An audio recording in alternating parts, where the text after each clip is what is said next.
So the College Baseball World Series starts a few minutes ago. They're in the third inning. It is Carolina, Virginia kind of kicking things off. And here's Scott Forbes, UNC coach, on getting to play Virginia in the first game in Omaha. We have a lot of respect for them. I know they have a lot of respect for us. We've both been really good in our division and really good in the ACC. But, we have played them 3 times, and we played them at their place. So from the scouting standpoint, a ton doesn't change. But they're a lot different, obviously, at this point than when we played, and we're a lot different than when we played. But at the end of the day, I've been out there long enough to know that the 8 teams are out there for a reason. And we're going to have to play extremely well. So we'll focus on us more than we'll focus on Virginia. Facing a conference opponent in the College World Series has to be a trip. And I know it's going to happen a whole bunch all over the bracket because 4 teams from the ACC, 4 teams from the SEC are out there. But he mentioned they played each other 3 times already. Virginia won the season series 2-1, with UNC losing 14-11 or 11-14, I guess I should say. Then 2-7, then winning the third 12-7. But they're familiar. And I know both teams are healthier now, and Virginia's pitching better, and there's a few things here and there. But you're familiar with each other, right? You almost think of the College Baseball World Series, or really the final 8 in any massive, like the March Madness or college baseball, where you have so many teams, where it's like part of it is going to be getting the scouting done as quickly as you can. Part of it's going to be how quickly can you pick up what this pitcher's bringing. When in this case, it's like, no, we already know what this guy's got. You should know the lineup. You should know the pitching order, who they're going to go to in the bullpen first, who the closer is going to be, who's going to be the starter, and then you should know who should be the most dangerous player, a.k.a. Vance Honeycutt.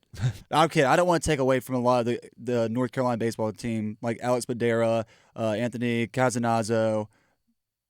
Keep going. Parks Harbor. Keep it rolling. Now, let me see if I can get one more. The interesting part is, I feel like because they're comfortable with each other, and this is going to sound weird, I think it comes down to the baseball, right? I think it comes down to the baseball. It's less about preparation, more about the players. It's less about the coaches, more about the players. Obviously, coaches with their handling of the bullpen or whatever, lineup changes and things like that matter.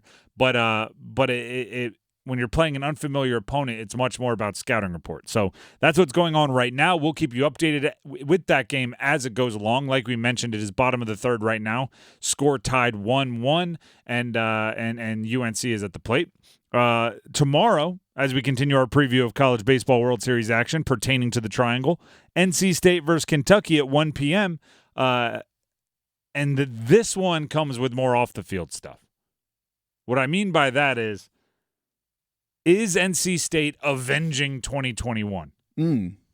Which the 2021 season, for those of you that don't know, COVID impacted it. There were games. There was games played with 10 guys, and very few pitchers, and then eventually the season kind of came to a close for NC State due to decisions that were completely outside their control. And I don't want to relitigate all the details, but just know that NC State feels like 2021 they were wronged.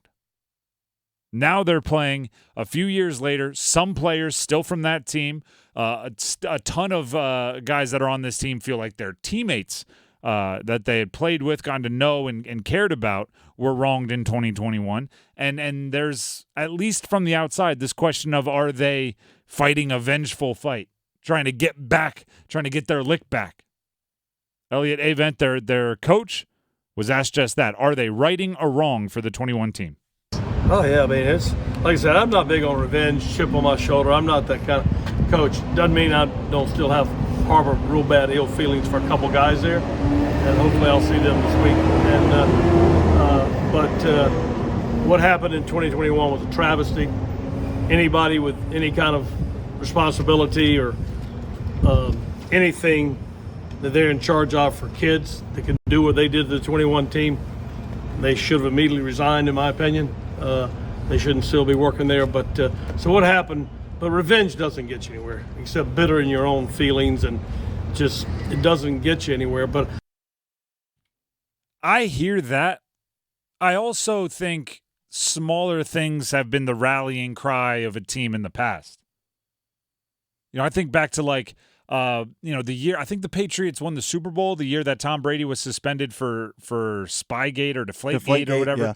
It's like sometimes those little things are I don't. It's not like you're out for revenge, but they give you a common enemy. They harbor that us against the world mentality. Whatever it takes, right? Sometimes all it takes is like an opponent saying, they're not that good," and suddenly everyone is like rallying and in a frenzy, and they're building it up. And every time they hit a home run, they're looking at each other. We're not that good. Like if that's what it takes, if there's something from 2021 that can be a 1% of 1% spark for NC State, I don't think you fight it. I think as a coach, you say what was just said there, right? You say, revenge is not going to help you. It's got to be what's important now. You got to focus on this, focus on that. But if the players want to take it and run with it, let the players take it and run with it. See, here's the thing. I totally hear what you're saying, and that motivation is there. There's no doubt. There's no denying it. What happened in 2021, it sucked. It was hard to see a team that worked that hard get to that position. You feel for the athletes. But I also feel like you don't want that to be your rallying cry, because you're going to have some people, like somebody I know made the joke when they were playing Georgia in the winner go home game, the Super Regional. Well, they get to the College World Series and they lose. What's going to be their excuse this year? And obviously he's being a little facetious. But take that though. Like when people say that, like, now I'm going to hit this home run into the third deck. It was going to be the second deck because come up with a quip for that one. Right. You know what I mean? Like, there's naysayers. There's people making the joke that you just made. Oh, what's their excuse going to be when they don't win this time? It's like, well, we're not going to have one, but hopefully we don't need one, right? Like what excuse are you going to have when we do win it all? It needs to be an us against the world thing. Those are the healthiest locker rooms I've ever been in. A lot of the healthiest locker rooms I've ever been in have that us against the world, and there's no legitimate reason why the world is against us. It's just that's the way it feels in there. Only the people inside these four walls know what it's like, and the only belief that matters are the people in this locker room right now, and you're either with us or against us. And it's like, well, most people, to be completely honest, don't really have an opinion on us right now, right? But you build that up. So, whether you use 2021 for that or not, right? The us against the world, I've never seen that as a bad thing. I just feel like this NC State baseball team's good enough where it should just be a job's not finished mentality. That's it could be that. Could be you didn't finish the job in 2021. I mean, they've made it to the College World Series 4 times. You can talk job not finished, whatever it takes, really, like whatever it takes to get you in the right mindset. Right, because I've also had coaches, do the whole like print out press clippings and put it in everyone's locker, and it's like, this analyst thinks you're no good or thinks you shouldn't be ranked, and it's like, that's a coach who, they don't actually care what that analyst thinks, but if it gets us, 2% more fired up at game time, they're going to do whatever they can. I mean, what's a pregame speech but to get you jacked up?